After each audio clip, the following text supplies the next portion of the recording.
Hello and welcome to the 8th edition of the Goa Arts and Literature Festival. Today with us we have Mr. Prasenjit Basu.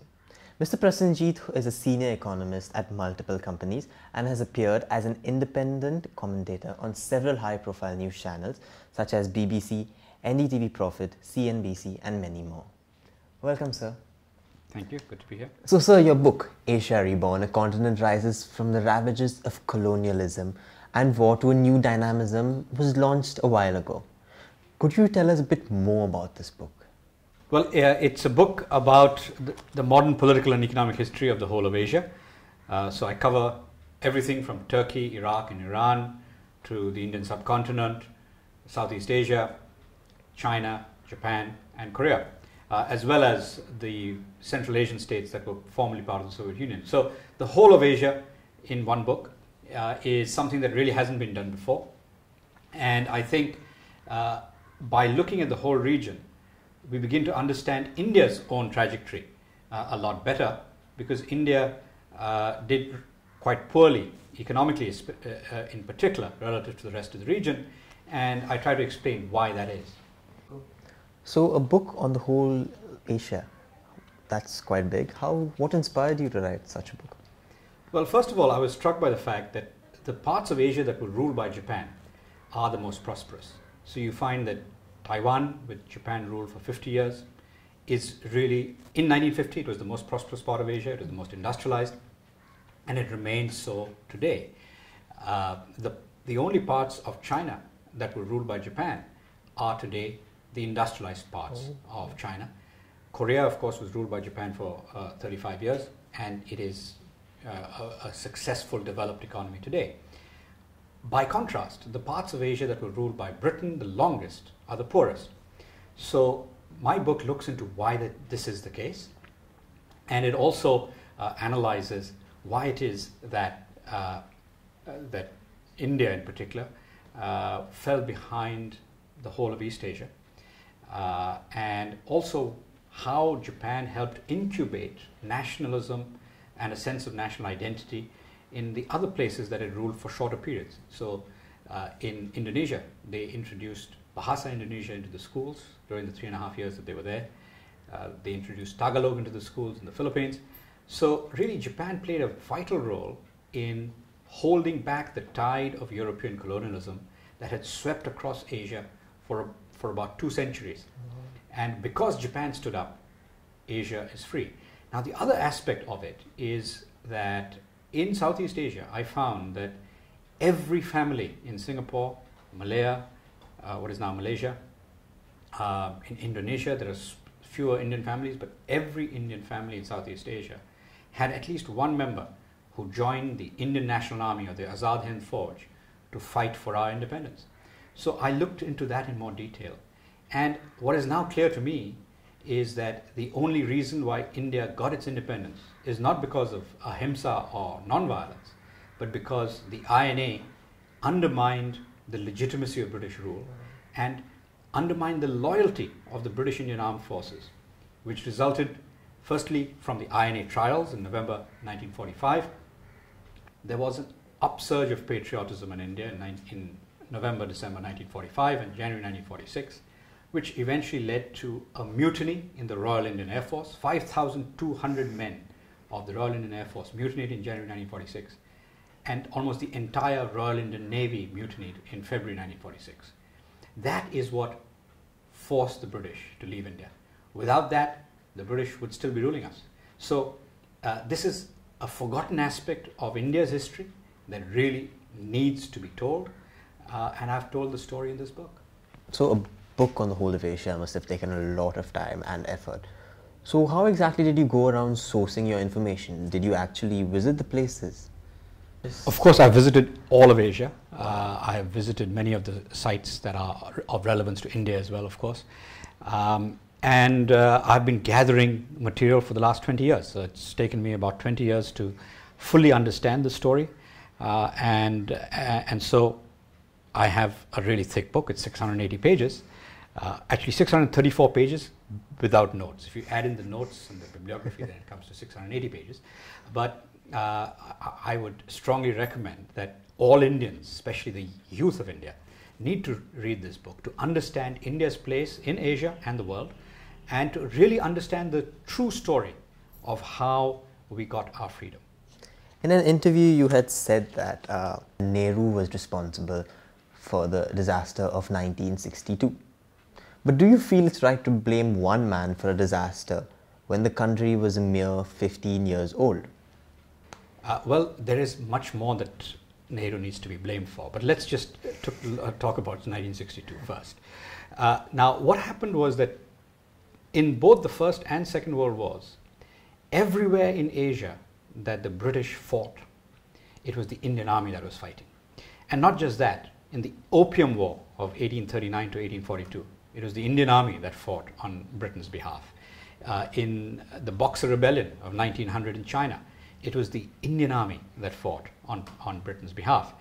And so the entire edifice of European empires in Asia was held together by the British Indian Army. This was a spectacular legacy. So really the importance of this British military legacy is something that Nehru allowed to simply die away. He had no real strategic vision, despite the fact that he was a historian who understood history really well. He was a remarkably good historian. I think Glimpses of World History is an absolute classic. But he didn't apply the lessons of history in ruling the country. Nehru appointed Krishna Menon as India's defense minister.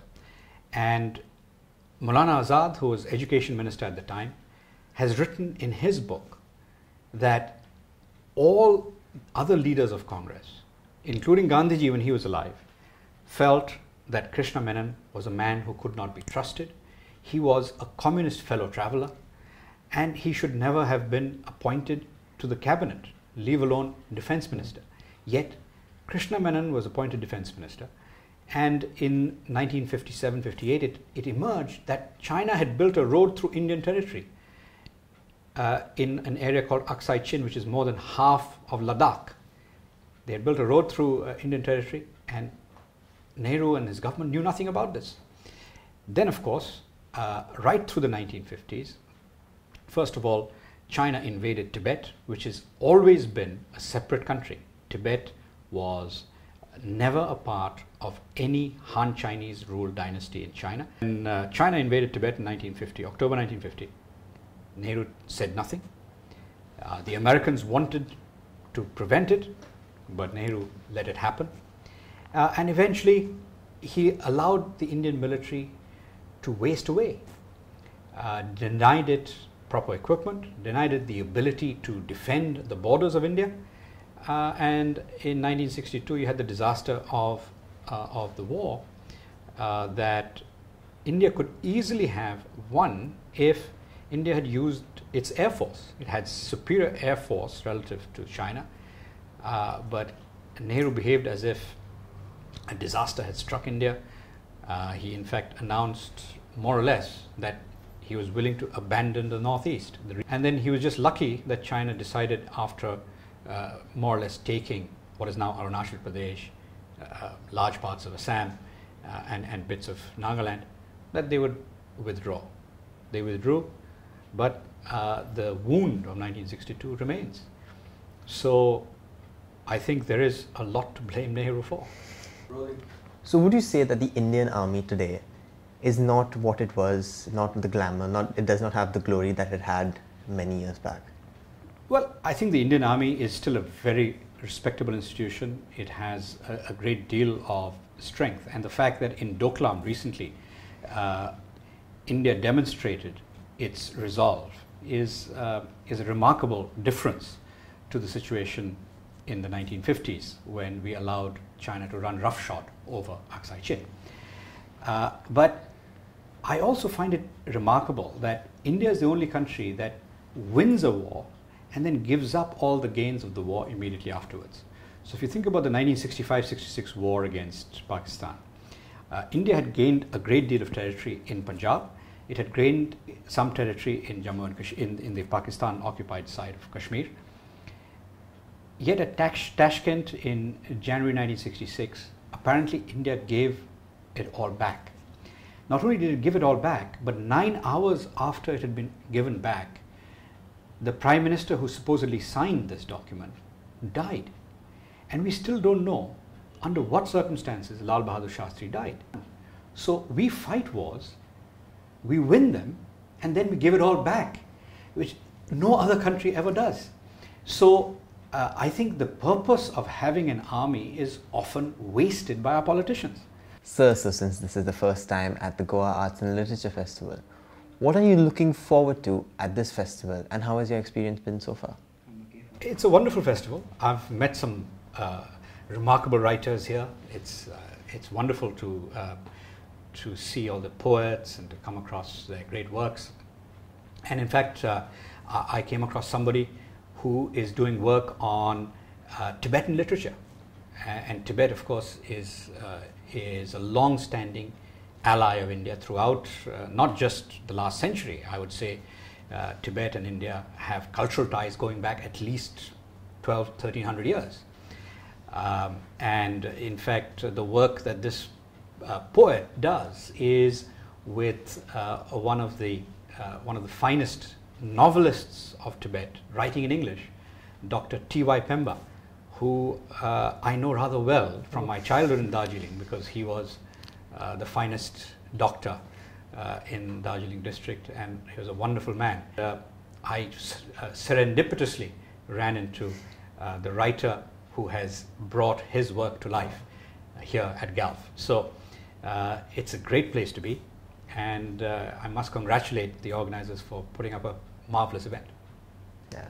So thank you so much, sir, for sharing your insightful incidents and the insightful research that you've done, that you've traveled all over Asia and all.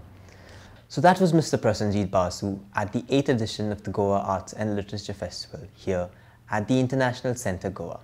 Stay tuned for more updates.